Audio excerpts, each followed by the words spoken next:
Alex Busse, nacido en Sudáfrica, es ya ciudadano del mundo, habiendo estudiado y trabajado en Europa y en los Estados Unidos antes de retornar al continente maternal, América Latina, para unir fuerzas con NXTP Ventures.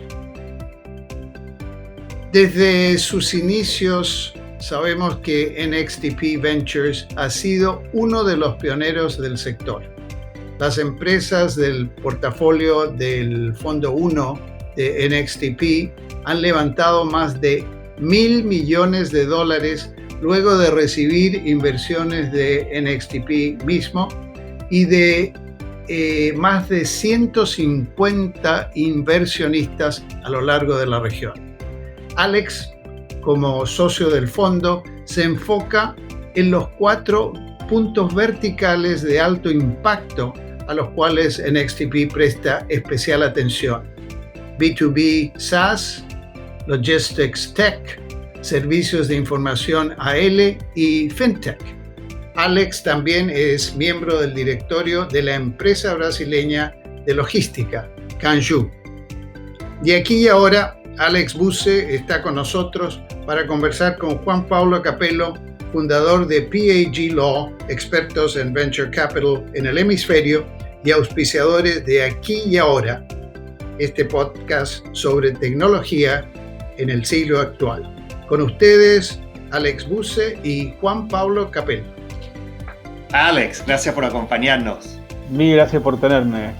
Oye, de Tufts, de Columbia, de Nueva York, a NXTP para conquistar el mundo. No sé, no quiero decir conquistar. Ya en estos momentos yo creo que todos nos tenemos que enfocar en cómo mejorar el mundo. Así es. Oye, pero explícame un poco eso. Tú obviamente te puedes haber quedado en los Estados Unidos, o sea, habiendo hecho la universidad en los Estados Unidos, business school en los Estados Unidos, trabajando en private equity. En Nueva York vemos mucho el brain drain, ¿no? Emprendedores y talento yendo a América Latina hacia los Estados Unidos. Lo que me encanta de tu historia es que te fue muy bien en los Estados Unidos, viviste ahí un buen rato, pero volviste a la Argentina. Así es. Bueno, en realidad tengo que confesar que no soy argentino a pesar de mi acento. En realidad nací en Sudáfrica. Viví los primeros 7 años en Sudáfrica. Después me mudé a Europa y viví casi 10 años en Europa. Y después mucho tiempo en Estados Unidos. Y tengo mi madre que es mitad peruana, mitad argentina. Y siempre quise tener la experiencia más de los mercados emergentes, que es algo que a mí siempre me ha atraído muchísimo. La promesa de todo lo que hay por hacer, de todo lo que hay por construir, creo que parte de eso viene también de mi historia, también obviamente de haber nacido y haberme criado en Sudáfrica. Es lo que siempre me ha picado. Mucho lo que estudié también en la universidad tenía que ver con el desarrollo de los países, el desarrollo económico de los países, y eso siempre me ha quedado desde una edad muy temprana, que de alguna forma yo quise contribuir a eso, y yo veía las oportunidades y veía el crecimiento exponencial de esos sectores, sobre todo en los mercados emergentes. Entonces, eso fue uno de los motivos por los cuales también, después de mi primer trabajo que empieza en Boston, también en private equity, más en real estate, me vine a la Argentina y hice mi primera experiencia de 4 o 5 años. Volví a Estados Unidos y en Estados Unidos me di cuenta que había un sinfín de fondos, había un sinfín de digamos, de competencia en el mercado, y realmente lo que me atrae de América Latina sigue siendo un blue ocean de alguna forma, de oportunidades y de cosas por resolver, y eso es lo que me llevó de volver a las trincheras y tratar de hacerlo desde América Latina con boots on the ground, digamos. Sí, no, me encanta esa visión. Tengo que decir de que tocaste, me parece un tema muy importante de las grandes oportunidades. La verdad, hace 5 o 6 años atrás yo estaba bastante preocupado del estado de nuestro querido el tecno latino, porque me parecía demasiados emprendedores estaban creando empresas para la gente más adinerada de nuestra región, que al fin y al cabo, uno, no es tan interesante, dos, no es un mercado muy interesante, y por ende, muchas de nuestras compañías, o las compañías que se iban construyendo, no eran muy atractivos para los fondos internacionales. O sea, un tema que pasaba hace 5 o 6 años atrás era que había muchos emprendedores de América Latina que un poco levantaban la mano y le decía a Silicon Valley, oye, quiero que se den cuenta que nosotros existamos, préstanos atención. Y Silicon Valley un poco miraba y decía, bueno, el hecho de que tú existas no me siento muy obligado a prestarles mucha atención porque la verdad no están resolviendo problemas a una gran masa de personas. Me parece que eso viene cambiando y me parece que con esta pandemia esa tendencia se va a ver hasta un poco más. Tú que estás viendo, como tú bien dijiste, desde las trincheras, ¿no? Sí.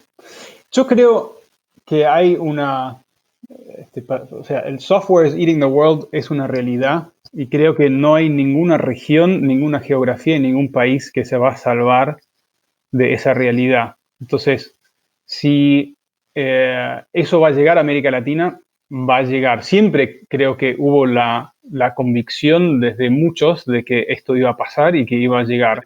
De los primeros fondos que decidieron apostar con la tesis de inversión de que mismo en América Latina se van a empezar a crear y se van a seguir creando grandes empresas de grandes fortunas. Y eso es una oportunidad que es real y que va a existir. No, ahora, y es interesante lo que tú dices, porque me parece en América Latina, de repente, como el sector de tecnología naturalmente se va como reciclando nueva gente, atrayendo nueva gente constantemente. A veces nos hace falta algo de memoria institucional. Yo tengo 53 años, estuve ahí en Patagon, en la versión 1.0, pero de verdad hay que reconocer que somos pocos y nos conocemos mucho, ¿no? Y nos hablamos a veces. Pero, por ejemplo, te voy a hacer, o sea, la mayoría de la gente no tiene idea que SoftBank tuvo un fondo en el 2000 enfocado hacia América Latina. Un fondo de 150 millones de dólares, cuando eso era un montón de plata. O sea, Chase Capital Partners, el fondo que invirtió en Patagon, en Mercado Libre, en Star Media, en todas estas compañías emblemáticas de la región, era un fondo de 100 millones de dólares. Imagínate, SoftBank hasta en los años 2000, igual como ahora que el fondo de ellos es, no sé, 10 veces más grande que cualquier otro, tenían un fondo muy grande. Sí. Sí. No, después creo que, a ver, la mirada desde Silicon Valley hacia América Latina, yo creo que es una cuestión de costo de oportunidad. O sea, si miramos todas las oportunidades que los fondos seguían viendo en Estados Unidos en ese momento, hasta el día de hoy, siguen siendo oportunidades enormes. O sea, el crecimiento de los dólares invertidos en Venture Capital sigue creciendo año tras año. El año pasado estábamos en 100 billion. Entonces, esos números obviamente son un testamento de la enorme oportunidad que hay. Ahora, yo creo que una de las cosas que sí, de vuelta, subrayan la tesis de que en América Latina va a seguir habiendo oportunidades, es la tesis de las revoluciones tecnológicas, que empiezan en lo que empiezan en el core, después se van a la periferia y después van a la periferia.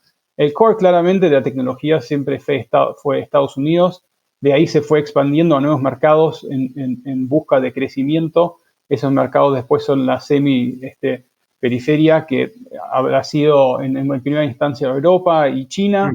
Y una vez que esos mercados se van saturando, la competencia se va saturando y la cantidad de dólares que hay en esos mercados que están buscando oportunidades se va saturando, lógicamente hay un paso de empezar a mirar o para las empresas que ya están establecidas, que quieren buscar crecimiento en nuevos mercados, con lo cual buscan nuevos mercados, y para los inversores lo mismo.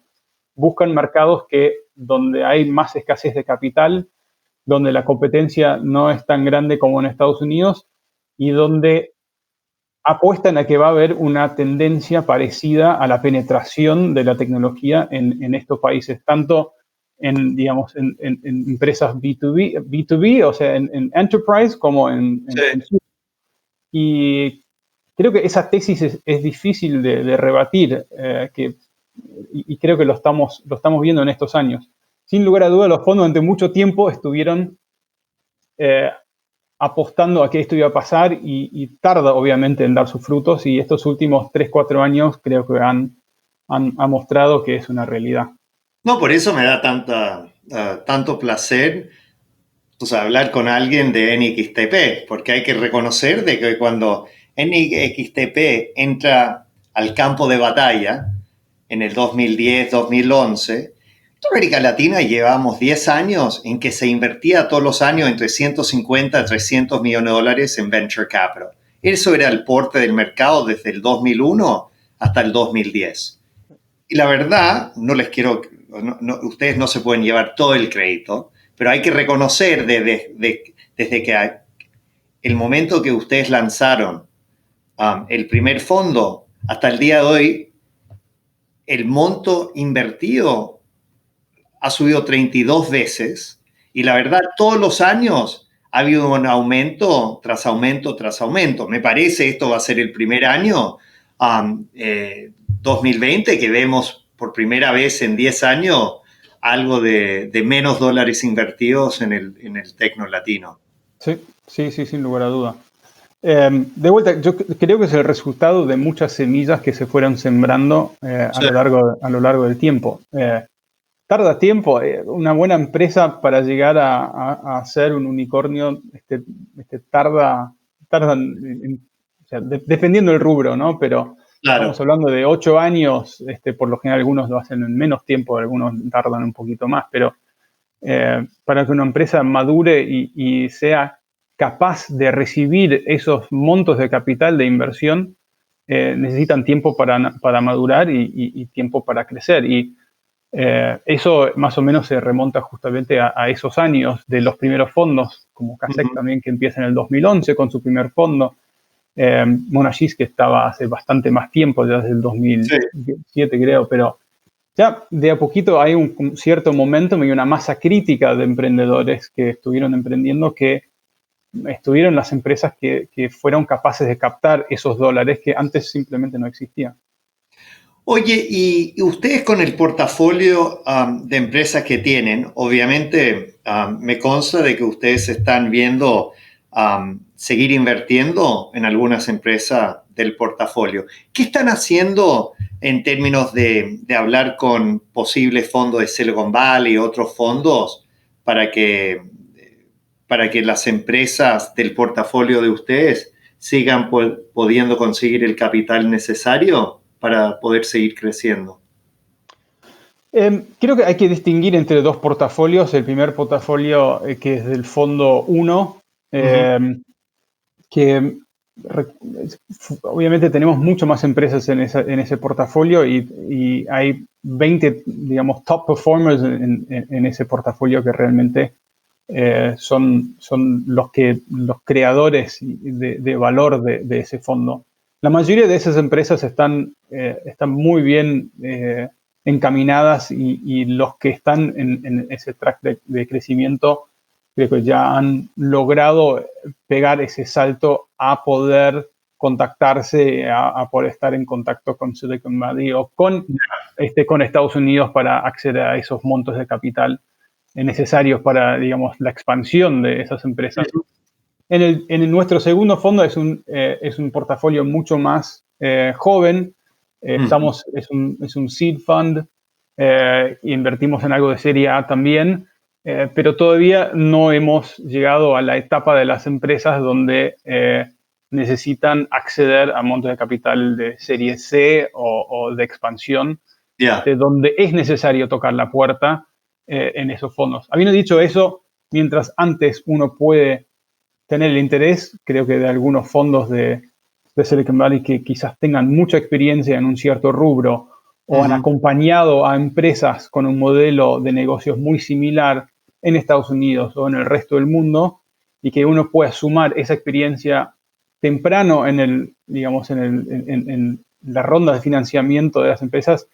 Creo que es muy valioso para la empresa todo el conocimiento que traen esos fondos de haber escalado empresas con modelos parecidos y productos parecidos en Estados Unidos. Es extremadamente valioso. Muchos tienen requerimientos de capital, quieren invertir montos de dinero que para los seed stages a veces no necesariamente es compatible. En algunos casos siempre hay excepciones, pero son fondos relativamente, por lo general, más grandes y que buscan poner a trabajar cheques más grandes también. Entonces, eso hace que sean para los later stages, justamente.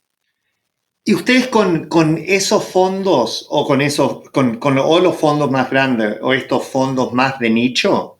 O sea, lo que yo he visto, por lo menos en mi experiencia en el mundo de los fondos de Silicon Valley o los fondos de capital de riesgo en los Estados Unidos, ¿has visto en los últimos par de años el crecimiento de los megafondos? Estos fondos como Sequoia, SoftBank, etcétera, que antes un fondo enorme de venture capital era un fondo de 500 millones a 1.000 millones de dólares.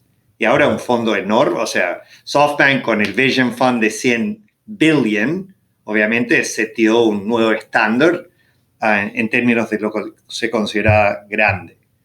Pero ahora, como tú bien dijiste, estás viendo un montón de estos micro VCs, que no son tan micro, son fondos de entre 50 a 200 millones de dólares, pero normalmente que tienen como un foco bastante más específico, ¿me entiendes?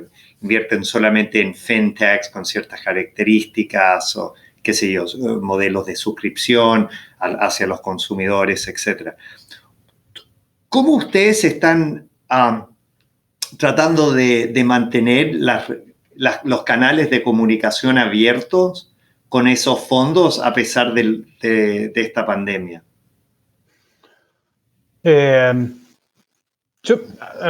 Obviamente es relativamente reciente. Sí, claro. Y creo que la gran mayoría de los fondos en estos últimos tres meses han hecho muchísimo trabajo de portafolio, ¿no? Entonces, quizás la mirada no hace... Perdona, pero sí. O sea, ¿qué quiere decir trabajo de portafolio? Quiere decir ir por el portafolio, digamos, de las empresas, ir uno por uno para entender exactamente cómo están posicionados para poder enfrentar esta crisis de la pandemia que estamos atravesando.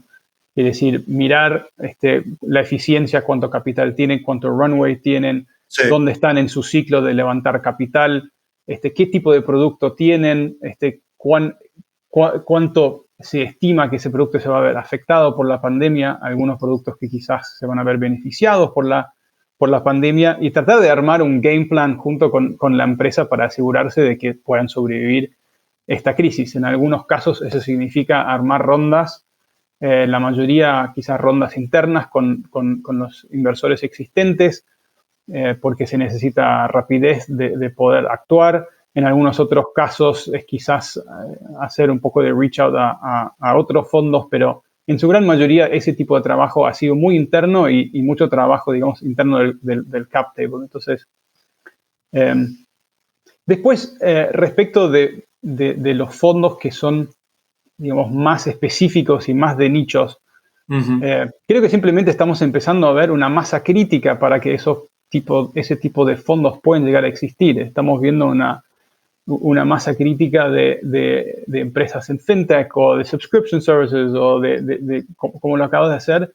Y la competencia hoy es feroz, sobre todo digamos, en Silicon Valley, en América Latina está aumentando cada vez más. Y la realidad es que los fondos se tienen que destacar cada vez más de poder atraer a los mejores inversores. Entonces, parte del posicionamiento de poder decir yo sé mucho de este tema o yo sé mucho del otro es poder ganarse un lugar en el cap table de una cierta de empresas, de los mejores emprendedores que están emprendiendo en ese segmento. Es como el domain expertise que los fondos van desarrollando, que hace que un emprendedor, los mejores emprendedores eligen a sus fondos y no al revés. Claro. Entonces, yo cuando soy un rockstar emprendedor, yo voy a mirar, si yo tuviese una varita mágica, ¿con qué fondos me gustaría llenar mi cap table? Y ahí, si yo estoy en un cierto rubro, con un cierto modelo de negocios, y yo sé que hay un fondo que tiene muchísimo conocimiento justamente en ese segmento, es una persona a quien voy a ir a ver y le voy a proponer mi idea. Entonces, es una forma de destacarse y una forma también de realmente tener un domain expertise sobre un tema para poder aportar mucho valor a esa empresa. Oye, y un tema que yo sé ha sido un foco desde hace varios años de NXTP ha sido tratando de tener más comunicación y diálogo con los grupos económicos locales, ¿no? Las empresas locales. Porque, por mi punto de vista, en el Tecno Latino hemos tenido, gracias a fondos como ustedes, cada vez más vínculos con Silicon Valley, ¿no? Pero cuando miras a nivel mundial, el Corporate Venture Capital el año pasado fue más o menos el 25% de todos los dólares invertidos en Venture Capital venían de corporaciones. ¿Qué podemos, te parece de que hay bastante más trabajo que hacer para que los jugadores locales, los grupos económicos, las compañías locales le presten más atención a lo que está pasando en el sector de emprendimiento? Yo creo que la necesidad o el auge de lo que vemos de Corporate Venture Capital obedece a la realización de parte de las empresas que necesitan incorporar cada vez más tecnología en sus empresas y están buscando distintas avenidas de hacerlo. Y creo que por un lado quieren fomentar una cultura más de emprendedor adentro de las empresas para ser más ágiles, para poder responder en tiempos más cortos a mercados que están cada vez más cambiantes y que cambian en lapsos de tiempo cada vez más cortos. Entonces, esa exposición a emprendedores y a startups y a ese tipo de cosas ayuda un poco a la cultura de la empresa de tratar de ser un poco más, como se dice en inglés, nimble. Y por otro lado, creo que de parte de las corporaciones, la realización de que necesitan empezar a hacer algo para arrimarse a estas empresas que están creando muchísimo valor y que están atacando problemas que son problemas muy reales para todas las empresas tradicionales y incumbentes. Entonces, yo creo que obedece mucho de lo que estamos viendo del aumento de esos dólares, obedece mucho a eso. Yo no sé si las corporaciones son las mejores tomadores de decisiones sobre cómo invertir en startups y en qué startups invertir. Y creo que es bastante polémico, el tema. Yo hablé en el podcast, he hablado con el fundador de Wayra, que ya es director de Telefónica. He hablado con corporate VCs como Qualcomm Ventures, Cemex Ventures, etc. Hablando con el fundador de Wayra, me hizo una observación muy interesante, que el típico fondo, la típica iniciativa de Corporate Venture Capital a nivel mundial termina siendo una iniciativa de 4 años. Sí.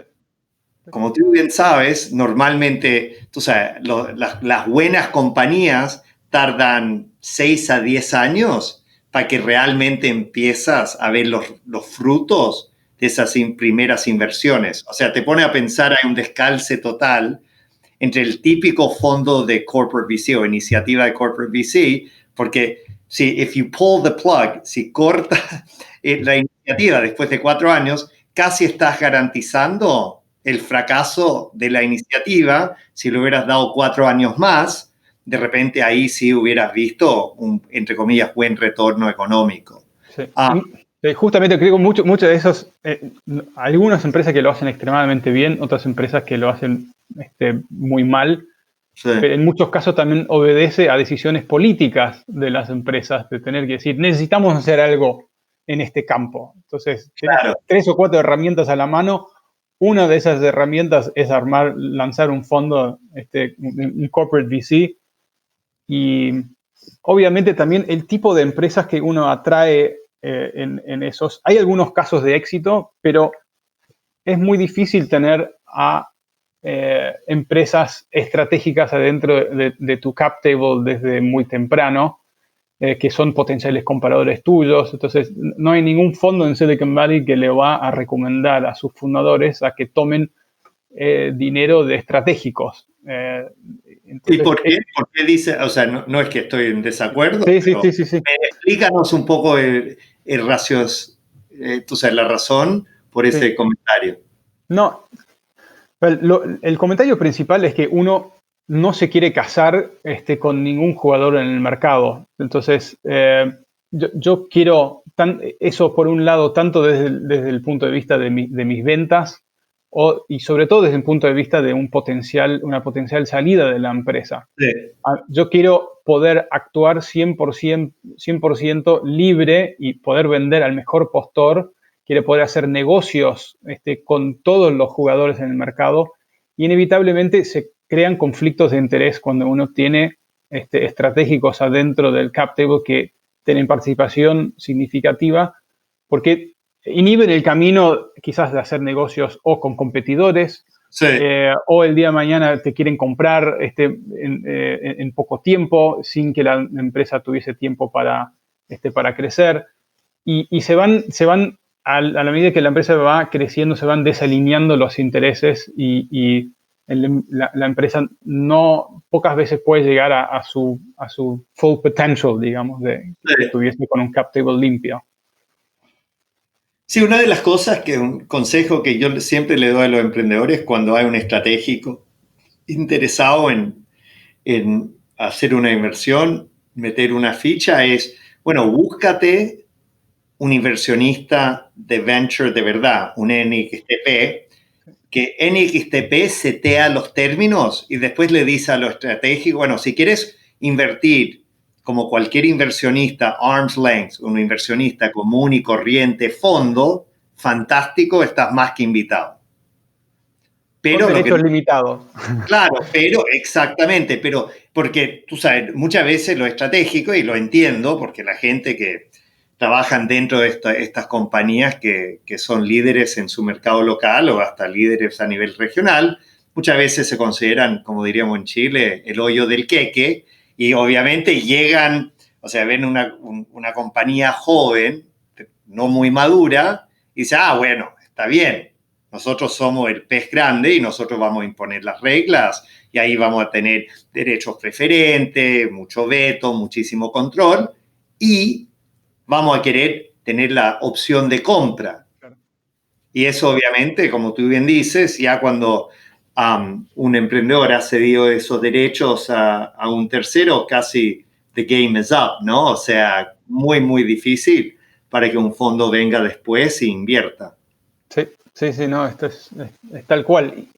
Y yo creo que hay mucho digamos, obviamente las razones por las que los corporates eligen a ciertas empresas, no solamente por el retorno financiero, sino también tiene un montón de motivos estratégicos sobre el producto y sobre lo que está haciendo. Pero si uno mirase solamente la parte financiera, obviamente hay como una selección adversa casi segura con el tipo de inversiones donde uno puede acceder como un corporate VC, ¿no? Porque, como bien dijimos, son muy contados los casos donde uno, dólar por dólar, elegiría en dejar entrar a un corporate VC versus a otro VC. Y como dijimos antes, los mejores inversores eligen, las mejores emprendedores elijan a sus inversores. Entonces,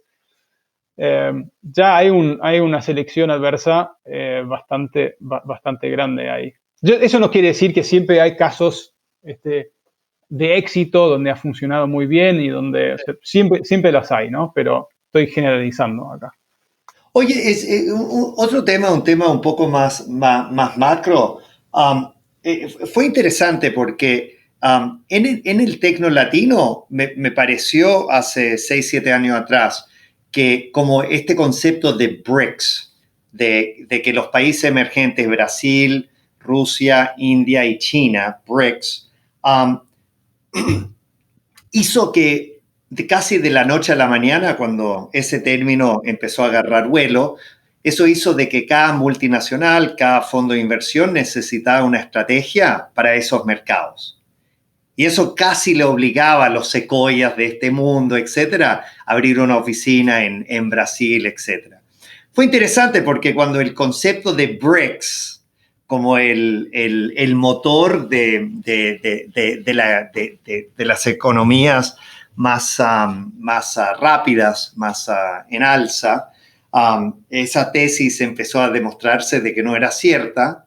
La verdad, era justo más o menos al momento que SoftBank entra a América Latina con un fondo que era, me parece, 10 veces más grande que cualquier otro fondo. Me parece los fondos de NXTP, no NXTP, CASEC, sumaban, no sé, $500 millones. Ahora SoftBank llega con un fondo entre 5 a 10 mil millones de dólares. La verdad es interesante porque es posible, hasta probable, que SoftBank no estará haciendo inversiones al ritmo que lo viene haciendo hace 2 años. Y me parece va a ser la primera vez en muchos años, lo vuelve a una pregunta que te hice hace un rato atrás, pero que uno ve un descenso en la cantidad de plata invertida.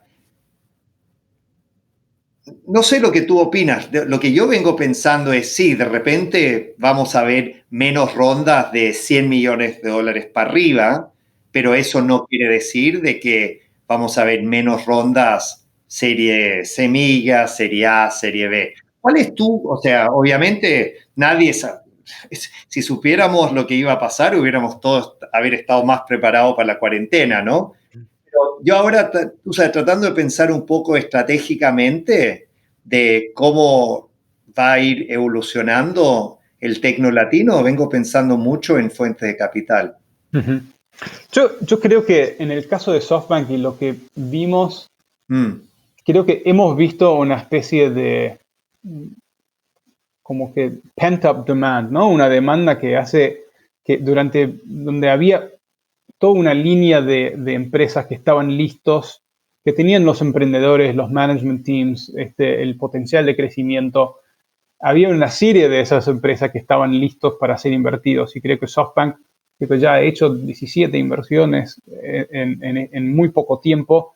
Creo que eso obedece bastante a que había muchas empresas que estaban listos para recibir ese financiamiento. Creo que tu pregunta es muy válida, es decir, vamos a seguir a ese mismo ritmo que los últimos 2 años, y si tuviese que, por lo menos hablando de SoftBank, yo diría que probablemente no van a seguir con ese mismo ritmo. Y de vuelta, la razón es que creo que venimos de muchos años. Igual, pero ¿eso cómo impacta? ¿Eso te parece, tú sabes, algo muy negativo para el tecno latino? No, para nada. Yo creo que lo que ha demostrado SoftBank es un interés en la región, ha levantado el perfil de muchas empresas, tanto para Silicon Valley como para otros lados. Ahora, las empresas, hay muchas empresas que son empresas muy sólidas, que están creciendo muy bien, que necesitan el financiamiento y van a conseguir financiamiento. Yo no creo que SoftBank sea la única fuente, la salvación de todos los problemas de América Latina, ni mucho menos. Sí. Creo que América Latina quizás se ha beneficiado de que SoftBank le puso como la lupa en América Latina y lo trajo un poco, demostró que existe esta oportunidad en el mundo. Y a partir de ahora, creo que quizás tenés el interés de algunos otros fondos que antes quizás no existían, pero que las empresas, buenas empresas con modelos de negocios sólidos, tengan problemas para seguir levantando capital, no lo creo. creo que hoy esa oportunidad se ha abierto, creo que hay cada vez más fondos mirando y creo que va a haber muchas oportunidades de múltiples fondos de querer financiar ese crecimiento. Y el otro tema, con el tiempo que nos va quedando, que quisiera tocar contigo, es otro tema que le vengo metiéndole mucha cabeza y dándole mucha vuelta, que tiene que ver con de dónde van a venir las salidas. O sea, un tema macro me acuerdo cuando me invitaron que yo hablara en Punta Tech, este evento emblemático, normalmente en enero, por muchos años auspiciado por Riverwood en Punta del Este, y me acuerdo que me pidieron que yo hablara justo después de Marco Galperín, que es muy difícil, follow Marco Galperín. Y me acuerdo que yo me paré y dije, oye, seamos honestos, o sea, el tecno latino es un ecosistema no sostenible, porque no puede ser de que todos los años más plata es invertida que plata que los inversionistas logran sacar del ecosistema. O sea, no podemos que todos los años, si se invierte $1.000 millones, que los inversionistas solamente recuperan $500 mil año tras año, tras año, tras año. ¿De dónde vamos a ver las salidas? ¿O qué podemos hacer nosotros para apoyar las buenas empresas, encontrar salidas que le da retornos dignos y buenos a fondos como NXTP, para que los inversionistas en NXTP, por ejemplo, Juan Pablo Capello, inversionista, entre los primeros, reciba algo de plata de vuelta para que pueda seguir invirtiendo? Creo que nosotros como early stage inversores, digamos, de etapa muy temprana, el auge de fondos, digamos, de expansión, que como SoftBank también, son una oportunidad para fondos early stage de creación de liquidez, ¿no? Porque no necesariamente, a veces, esos fondos lo que buscan en muchos casos es poder poner a trabajar mucho dinero, ¿no? Porque un cheque de 10 millones no les alcanza ni 20 ni 30. Necesitan, para que les valga la pena la inversión, necesitan poner 40, 50 Entonces, ese es el caso de SoftBank en muchos casos. Y ahí, obviamente, tenés una parte de eso es dinero nuevo que entra en la empresa y tenés otra parte que son secondaries que ocurren. Ya. Entonces, es que hay aunque si no se vende la empresa, hay eventos de liquidez para los inversionistas a lo largo del camino. Sobre todo los inversionistas más, o sea, digamos, más tempranos. O sea, a partir de una serie C, D, E, ahí uno empieza a ver oportunidades de liquidez para los primeros inversores. Y eso es una parte de la respuesta. Después, la parte de respecto, o sea, SoftBank de alguna forma es como un investor, o sea, como un lender of last resort, es como que después de SoftBank hay poco. Claro. Hay que pensar muy bien. Entonces creo que es una excelente pregunta para SoftBank, que creo que lo tienen a lo largo de su portafolio, no solamente en América Latina. Obviamente está el camino del IPO, que es a lo que creo que apuestan en muchos casos. Pero en el caso de América Latina va a ser muy interesante ver cuál es la salida que le vamos a dar a las empresas que hoy son muy grandes, han recibido mucho financiamiento. Por otro lado, creo que hay que tener en cuenta también que estamos en un momento donde estas empresas son cada vez privados por más tiempo. Como hay tanto capital en el mundo y tanta liquidez en el mundo que busca, digamos, una casa, hoy vamos a ver empresas que pueden mantenerse privados por mucho más tiempo. Claro. Y que no necesariamente tienen que ir a un IPO, sino pueden mantenerse privados que no ven necesariamente el beneficio de ser una empresa pública. Entonces, de vuelta, ahí la liquidez empieza a verse entre los inversionistas de fondos de expansión que le pueden empezar a comprar participaciones a los más chicos. Pero sin lugar a duda, ver cuáles son las siguientes empresas que van a ir a un IPO creo que es una pregunta fascinante y súper interesante para monitorear. Claro, por eso nos seguimos levantando todos los días, ¿no? Después, obviamente, el mercado de M&A va a seguir aumentando también y va a seguir creciendo también. Simplemente el hecho de ver el valor, o sea, se está creando cada vez más valor también en el ámbito de B2B. De hecho, nosotros en XCP nos enfocamos muchísimo en empresas en B2B, en parte por eso, porque vemos una actividad también de M&A y potenciales salidas a través de M&A, que no necesariamente tiene que ser un IPO para generar un muy buen retorno como seed investor en una de esas empresas. Y creo que vamos a empezar a ver más actividad M&A de empresas que tienen productos excelentes, que resuelven problemas muy claros y que van a encontrar a incumbentes que están buscando ampliar su gama de productos y los van a empezar a adquirir. Amigo mío, la verdad ha sido un gustazo charlar un poco contigo y la verdad siempre un gran fan y admirador de NXTP y estuve súper feliz cuando me enteré que te estás sumando hace un tiempo atrás al equipo. Normalmente termino con con una pregunta, pero esta vez quiero terminar con dos. ¿Quién tiene el mejor rugby? ¿África o la Argentina? Sudáfrica.